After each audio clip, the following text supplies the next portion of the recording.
하나님께서는 성경 말씀을 통해 6,000개 이상을 약속하셨습니다. 어떤 이들은 7,000개 이상의 약속이 있다고도 말합니다. 성도는 하나님의 약속의 말씀이 무오하고 선하시다는 사실을 고백하는 사람입니다. 하지만 우리가 말씀을 읽다 보면 그 약속에 의해 때로는 주춤하게 되기도 하고, 또한 하나님의 선하심에 질문을 갖게 하는 본문을 맞이하게 됩니다. 우리가 계속해서 묵상하고 있는 출애굽기 말씀을 통해 하나님의 사랑과 선하심을 더욱 깊게 알아가는 시간 되길 기도합니다. 출애굽기의 이야기는 신앙생활을 이어가고 있는 성도님들에게 굉장히 익숙한 본문입니다. 하지만 서구권 나라에서는 모세와 출애굽의 이야기가 전통적으로 이어지는 동화 같은 역할을 하기도 합니다. 비록 현실 세계에서 믿기 힘든 많은 이적들이 등장하는 것은 사실입니다. 하지만 살아계신 하나님은 우리의 생각과 지경을 뛰어넘으시는 분입니다. 만약 우리의 생각이 놀라운 기적에서 멈춘다면 이 시간 눈과 마음을 열어 하나님의 놀라운 약속을 찾는 시간 되길 소망합니다. 바로와 애굽을 통해 고통받는 이스라엘 백성을 위해 하나님은 모세에게 나타나셨습니다. 그리고 그들을 구원해 줄 도구로 모세와 그의 형 아론을 택하셨습니다. 모세와 아론은 바로에게 나아가 하나님의 뜻을 밝혔지만 바로는 하나님의 뜻을 따르려 하지 않았고, 하나님은 도리어 그의 마음을 완악하게 하셨습니다.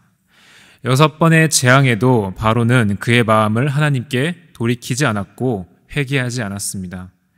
하나님은 이런 그의 마음을 보시고 17절에 교만하시다고 말씀하셨습니다. 하나님의 선하심에 질문을 갖게 하는 첫 번째 부분입니다. 하나님께서는 이미 7장에서 바로의 마음을 완악하게 하셨다고 말씀하셨습니다.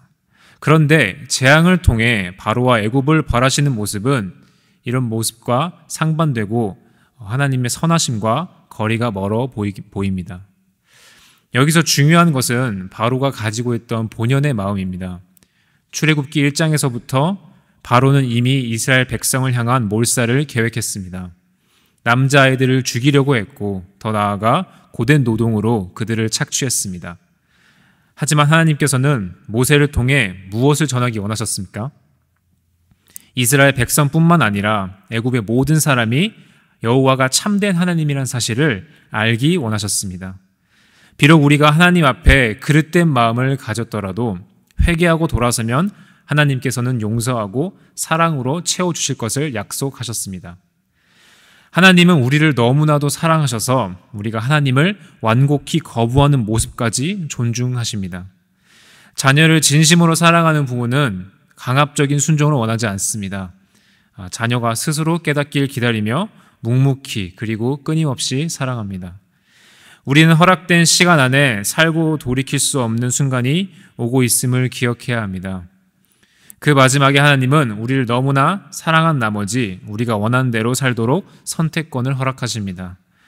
이는 하나님과 영원히 떨어져 외로움과 후회를 의미하기도 하고, 또 반대로 영광스러운 자리에서 영원히 그분과 함께 사는 것을 의미하기도 합니다. 사랑하는 성도님들의 마음은 어떻나요? 가끔 원하는 대로 평생 살다가 마지막 순간에 하나님을 믿으면 되지 않냐라고 말씀하는 분들이 계십니다. 하나님의 말씀을 알고 그리고 듣고도 이러한 마음을 가진 우리의 마음이 바로의 마음과 같지 않은지 확인하고 주님을 참된 여호와 하나님으로 고백하는 모든 성도님들 되시길 소망합니다. 7번째 재앙을 통해 우리는 하나님의 선하심과 사랑을 다시 한번 확인할 수 있습니다. 하나님은 바로의 마음을 완악하게 함으로 그분의 사랑을 다시 한번 애굽 모든 땅에 보여주셨습니다. 어떻게 재앙을 통해 이런 일이 가능한 걸까요? 하나님께서는 모세와 아론을 통해 미리 일어날 일들에 대해서 말씀해 주셨습니다. 하나님은 말씀을 들은 모든 사람은 하나님의 말씀에 순종하고 목숨을 연명할 길이 무엇인지 알려주셨습니다.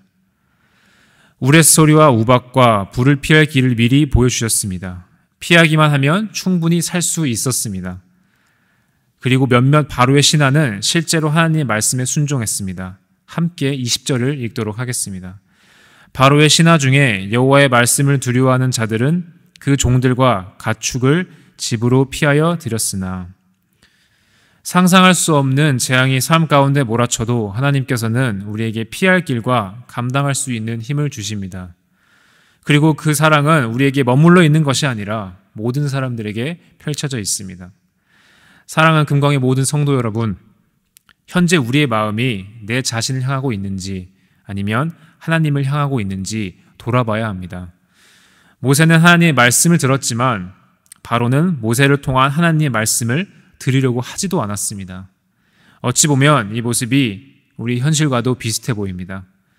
성경 말씀을 믿고 읽는 성도들도 하나님 말씀에 온전히 순종하지 못하는데 우리는 세상의 질타를 받고 있지 않은지 돌아봐야 합니다.